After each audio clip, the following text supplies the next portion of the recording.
Yo soy el director general, no, yo soy el director general del Centro Nacional de Programas Preventivos y Control de Enfermedades, que es el CENAPRESE. Ajá. Pero pidieron, me pidió el doctor López-Gatell que coordinara un poco la estrategia operativa Correcaminos con toda la estrategia de gobierno, ¿no? La coordinación de todas las dependencias que están participando. Perfecto. Y es de eso que yo quisiera que habláramos esta tarde. ¿Qué son las brigadas Correcaminos? ¿Cómo están conformadas? ¿Y cuál es la idea de estas brigadas de vacunación? Sí, yo creo que es importante para tratar de entender el componente de las brigadas Correcaminos, primero el entender por qué la necesidad de unas brigadas especiales, ¿no? Ha habido mucha inquietud pensar vacunación universal, que está, pues, todas las dependencias, todos los estados tienen un programa estatal de vacunación, están coordinados por el Centro de Salud de Infancia y la Adolescencia. Digamos que tenemos una rectoría de la Secretaría de Salud Federal a través de los programas estatales de vacunación, y esos los que tradicionalmente de manera rutinaria se han enfocado en la vacunación universal. Sin embargo, vimos que el reto de vacunación en COVID sí tenía algunas características que lo hacían especial y que requería una estrategia diferente. Una parte importante era el entender que sí requeríamos tenerlo como una estrategia federal, ¿no? Sí consideramos que para poder mantener la rectoría del programa universal, para el programa de vacunación de COVID, con base en los lineamientos de grupos de priorización, el definir la necesidad de que llegue a todas las personas, el no dejar a nadie atrás. Había una serie de características del programa que para poder asegurar la estrategia, sentíamos que era muy importante el poder tener una coordinación federal del programa, pero esto no implicaba el no apoyarse y tener una colaboración con los estados. Pero el programa universal, el tradicional, lo que implica es que la federación les da las vacunas a los estados y ellos organizan todo, ¿no? Y lo que pensamos que para esta estrategia era muy importante mantener, porque teníamos un programa que es dinámico, que va cambiando con la operación. Tenemos un grupo de expertos que es federal, que nos va ayudando a definir la ruta operativa. Teníamos muchos elementos federales como para dejarlo solamente aislado al Estado que organizara la estrategia. Entonces era un punto muy, muy importante, que teníamos que tener una estrategia con una rectoría, no solamente la rectoría, sino también una capacidad de operación federal. El otro componente importante era que la magnitud, se vislumbraba que pensando que tenemos una necesidad de vacunación universal a toda la población, pues se convertía en un blanco de vacunación mucho mayor que cualquiera de los otros esquemas de vacunación del programa universal. Y la otra que era muy importante era la incertidumbre de la proveeduría y la incertidumbre también de múltiples tipos de vacunas, con cambios que se van haciendo en el día a día, de conocimiento científico que se tiene que ir incorporando a lo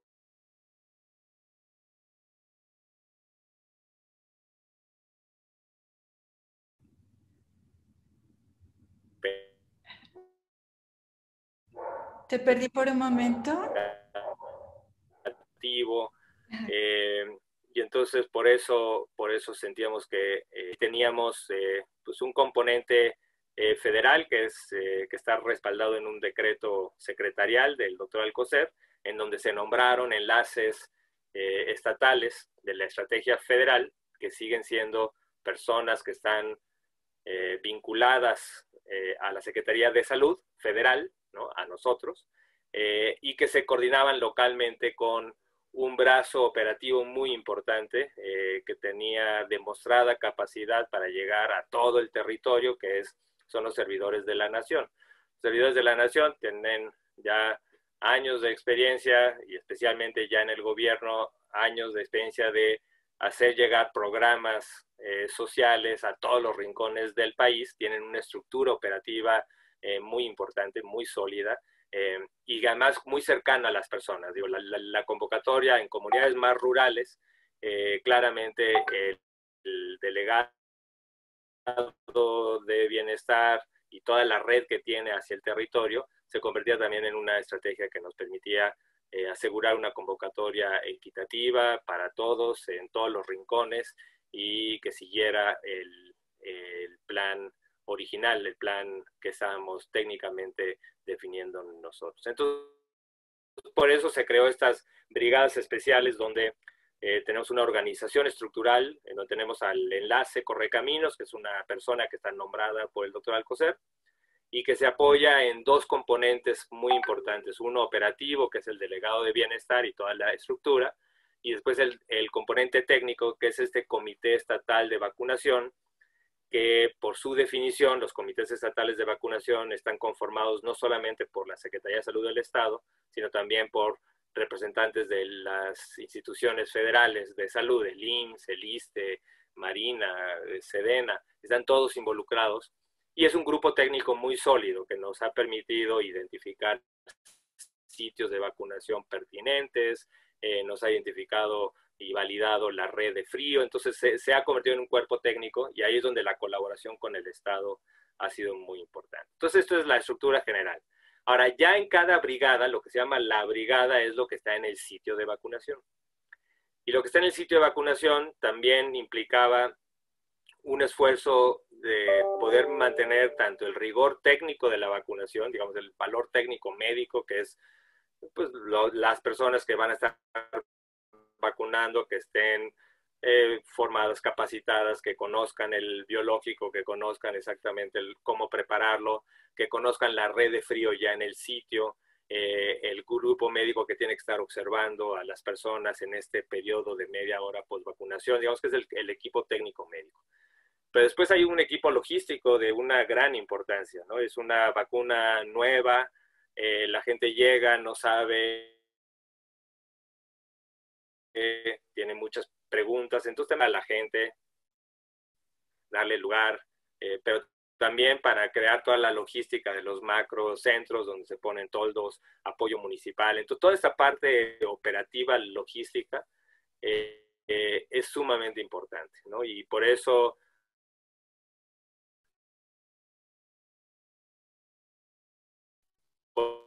en la brigada, para que estuvieran involucradas en esta parte del logística. Y el tercer componente, tanto el componente, digamos, lo que hemos recibido de apoyo de las Fuerzas Armadas, no solamente para, digamos, en los sitios, que también es importante porque sabemos que es una vacuna nueva, que ha habido mucha expectativa y las posibilidades de tener incidentes en los sitios de vacunación eran mucho más altas que lo que normalmente podía tener cualquier sitio de vacunación del programa universal. Entonces, así fue como se decidió y se conformaron esas brigadas en cada sitio. Una explicación un poquito larga, pero bueno.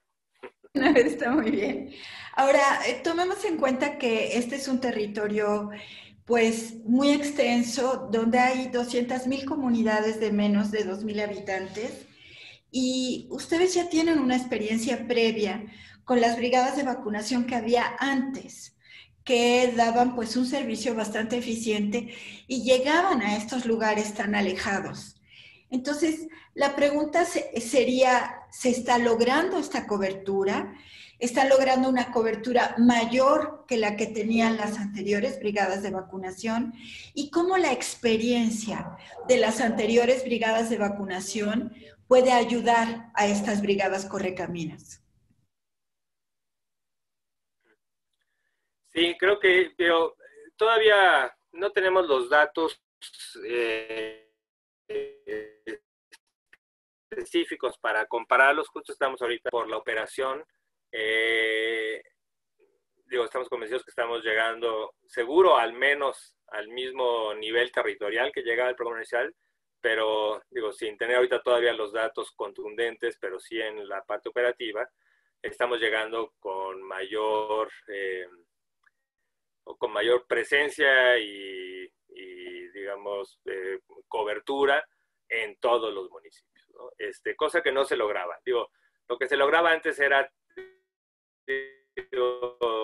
para la vacunación en niños, que era donde teníamos tal vez el componente más fuerte, pues sí teníamos vacunas en cada uno de los centros de salud. Digamos, en las zonas más rurales tenemos centros de salud de IMSS Bienestar, centros de salud de la Secretaría de Salud de los estados,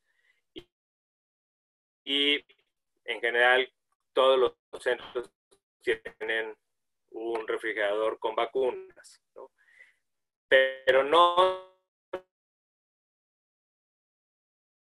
necesariamente todas las localidades y centros de vacunación, y que la gente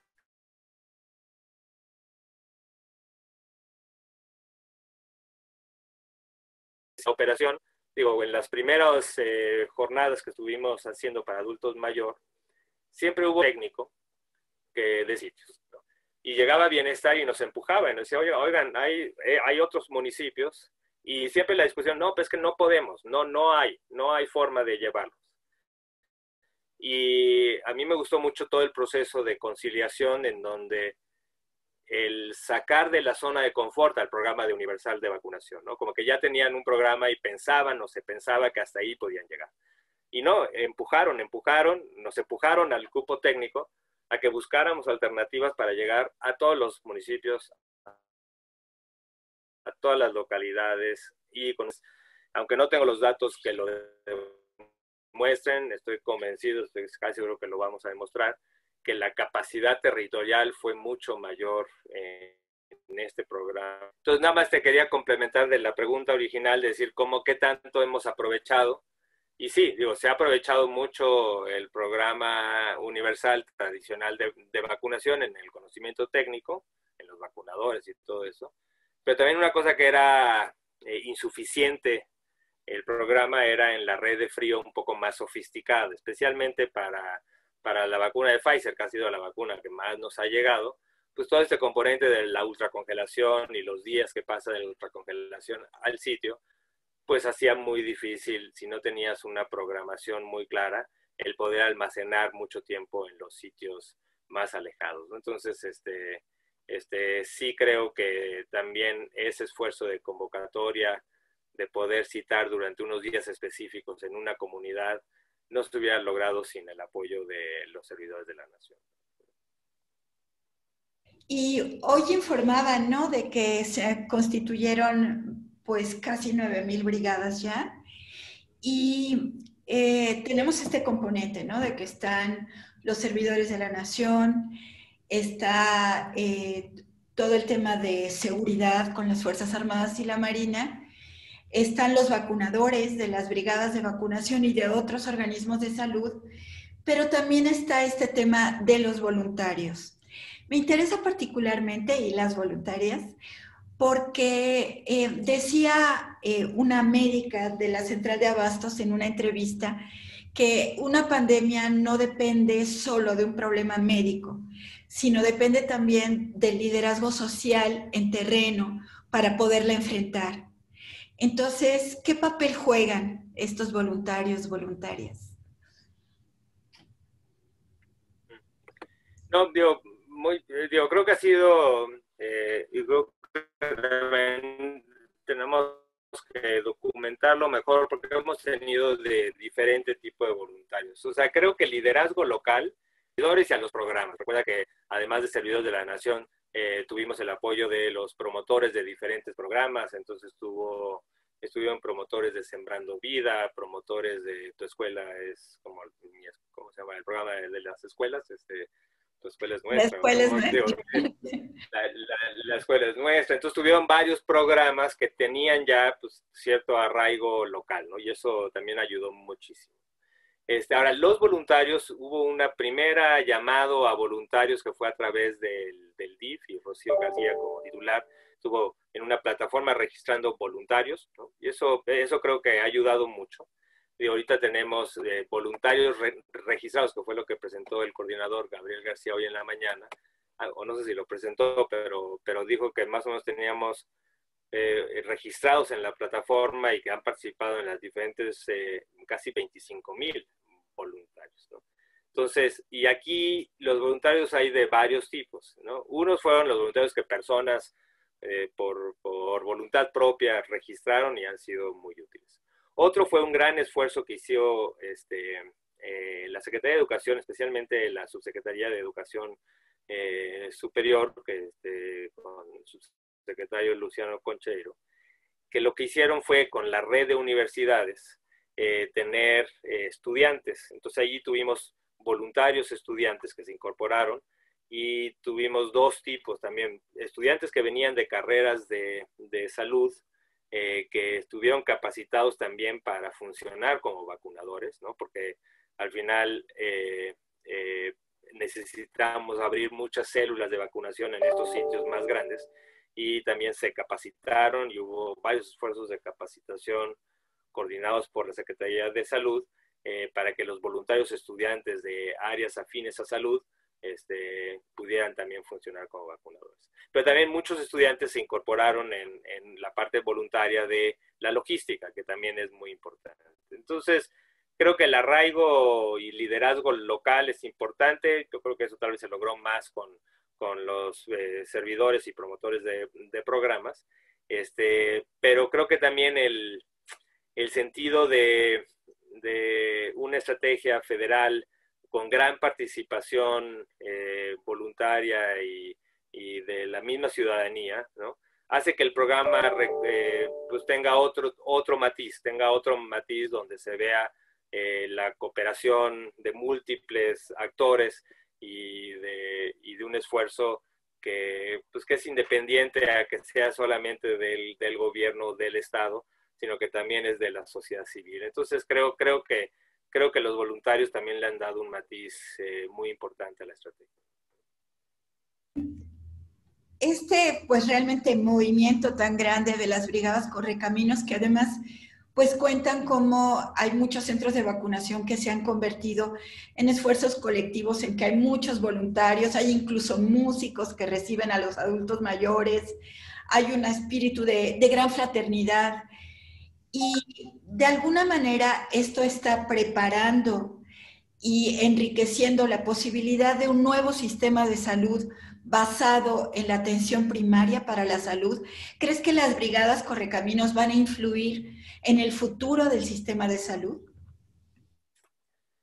Sí, lo hemos discutido ya. Verdad es que digo,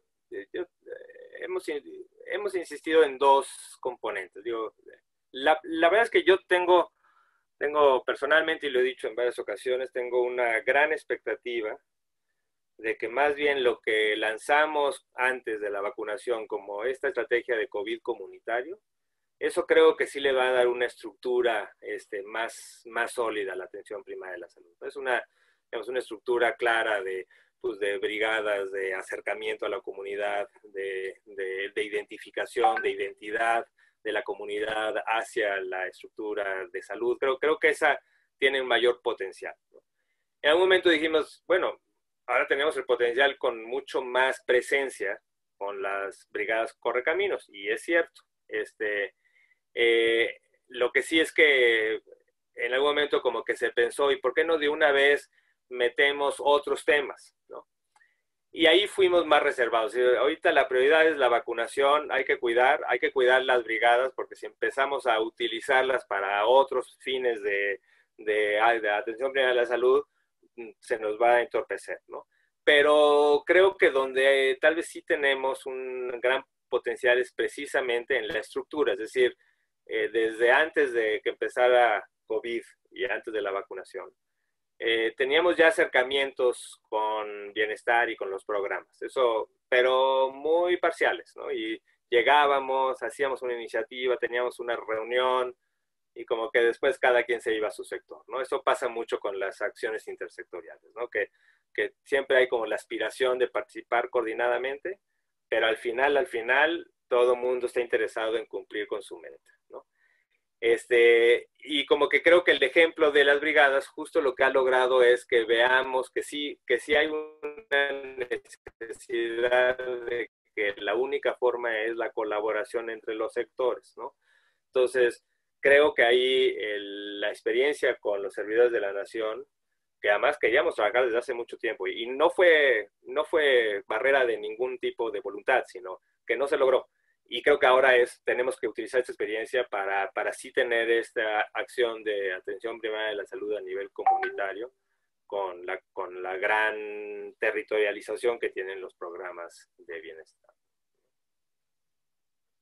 Y ya para ir concluyendo, bueno, estamos ahora con esta situación de la tercera ola, que tiene una característica bastante, pues triste, me parece a mí, que es que el acaparamiento de vacunas en los países más desarrollados, no sé si sea eso, pues hace que la tercera ola vaya más hacia regiones más pobres, ¿no?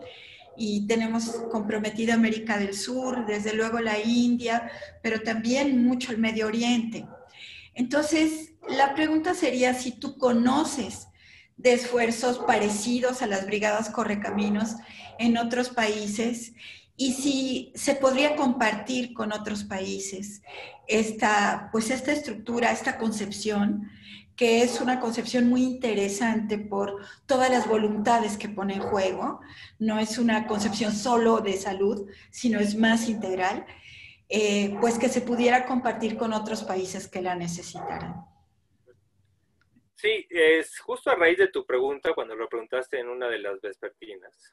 La verdad es que no hemos tenido el tiempo tal vez para tener este tipo de cooperación, pero lo platiqué con OPS, ¿no? Dije, a ver, ayúdanos a entender si este mecanismo que estamos empleando, cómo se compara con otras estrategias operativas de vacunación, por lo menos en América Latina, y tal vez entender a nivel global cómo lo están haciendo, ¿no? Hemos visto países con una alta eficiencia o programas operativos muy eficientes, aparentemente, digo, el ejemplo, digamos, latinoamericano es Chile, pero no me queda claro cómo fue que lo lograron, si solamente fue proveeduría con tal vez un sistema más sólido, más federalizado claramente que el nuestro.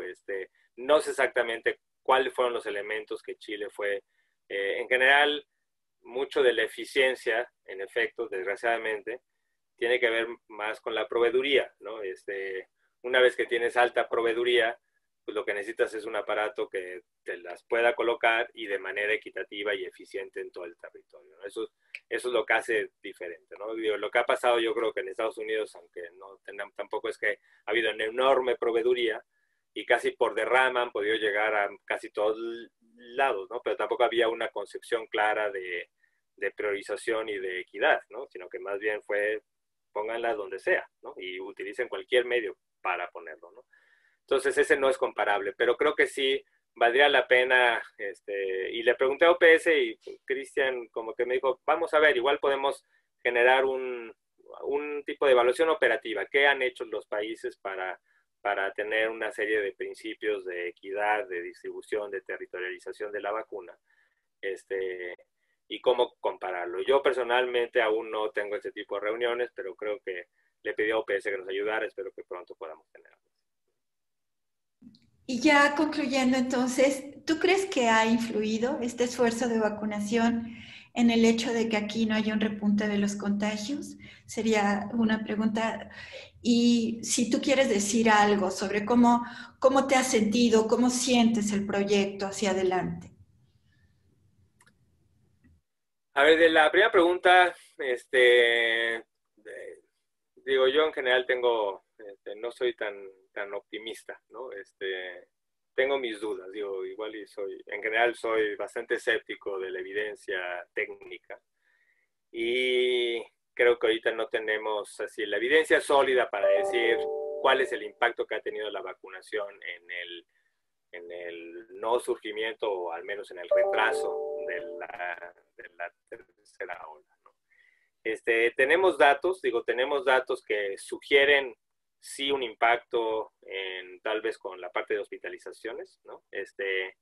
La cosa es que sería difícil pensar en una tercera ola porque también la cobertura es tan poca que la transmisión comunitaria no hay una expectativa para que haberla detenido ni siquiera modificado, ¿no?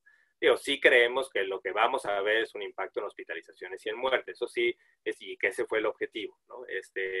Pero la tercera ola la tendríamos que estar ya viendo aún con menos impacto en mortalidad o con menos impacto en hospitalización. Entonces, yo creo que la vacunación vamos a ver su impacto en hospitalización, pero no podemos decir que ha tenido un impacto en transmisión comunitaria y por lo tanto en el surgimiento de la tercera ola, ¿no? Entonces, hay que seguir expectantes a esto, ¿no?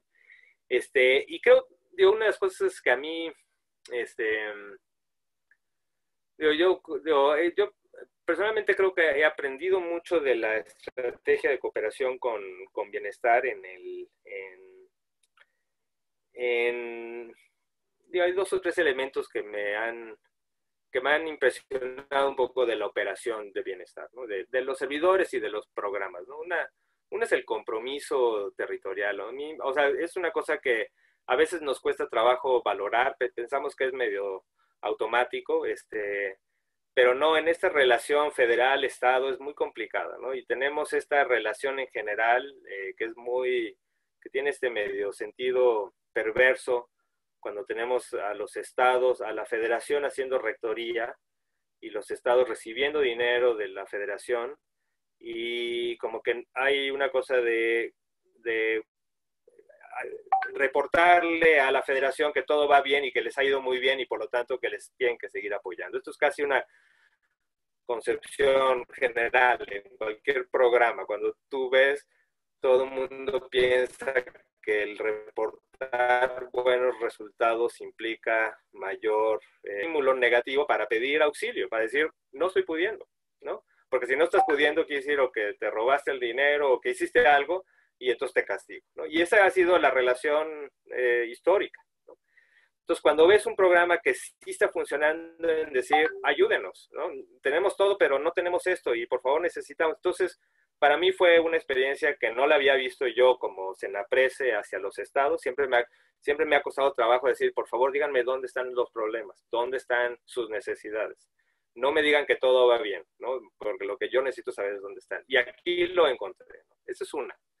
Y la otra cosa que a mí me gustó mucho es una cosa también de solidaridad entre brigadas. Es decir, ahorita que hemos tenido este problema con Sinovac, de que pues, no tenemos el embarque que llegó, ¿no?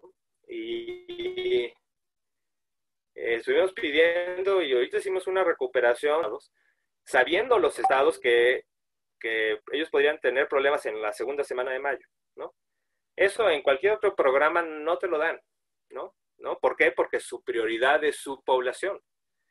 Y aquí como que me impresionó mucho el sentido colectivo de decir, la prioridad es el programa, la prioridad son todos los estados, y si el estado A necesita, bueno, mandemos ahorita y ya veremos cómo resolvemos en mayo, ¿no?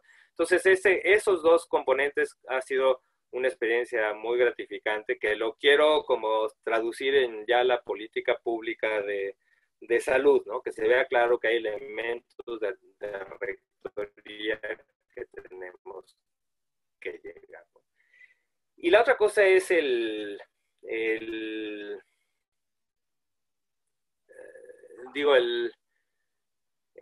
todos los elementos de territorialización. Y a veces yo he sido un poco como crítico a pensar que la experiencia individual, es decir, que me enseñen cómo llegaron la vacuna hasta la Sierra Lacandona, pues bueno, es una buena experiencia, pero... Y también como que de repente cambié y dije, claro, ¿no? O sea, esta experiencia de llegar y pues, la experiencia de mandar en una lancha en Tabasco para poder llegar a una comunidad que tal vez era una cosa de que tal vez desde la política pública lo veíamos como muy lejano, ¿no? y esto nos acercó mucho a la operación en el territorio, a saber qué estaba pasando, y sí se puede, ¿no? Como que a veces los que estamos en la toma de decisiones siempre nos dice, por favor, vayan al territorio. Y bueno, sí podemos, pero no podemos ir a todo el territorio, ¿no? Esta estrategia a mí me convirtió como si yo estuviera en todos los territorios. Digo, todos los días hablando, viendo, entendiendo. Digo, me he convertido en un experto de la geografía nacional. Conozco todos los municipios, ¿no? ¿Por qué? Porque en todos los municipios ha habido retos, ¿no? Entonces, creo que ha sido una buena experiencia para mí personalmente, pero también para la forma de rectoría y de acción. Entonces, yo sí confío en que las enseñanzas nos van a hacer mucho más poderosos en nuestro programa de salud. Pues muchísimas gracias, Ruiz. Sí, yo quería también compartirte un poco en la entrevista con Cristian Morales, un comentario era cómo es sorprendente que ahora ustedes médicos, científicos, se han convertido también de alguna manera en rostros públicos y en personas con una responsabilidad social muy grande, ¿no? Y pues eso es hermoso porque tiene que ver con que también la gente mejor calificada tiene mayor responsabilidad y no necesariamente la gente que busca la responsabilidad sin tener una calificación. Entonces, pues yo quiero felicitarlos mucho por su esfuerzo y agradecerte mucho la entrevista y tu sinceridad en los problemas, en todo lo que se ha visto. Y pues espero que nos veamos muy pronto en una vespertina. Claro que sí, Nuri. No, pues muchas gracias y pues seguimos.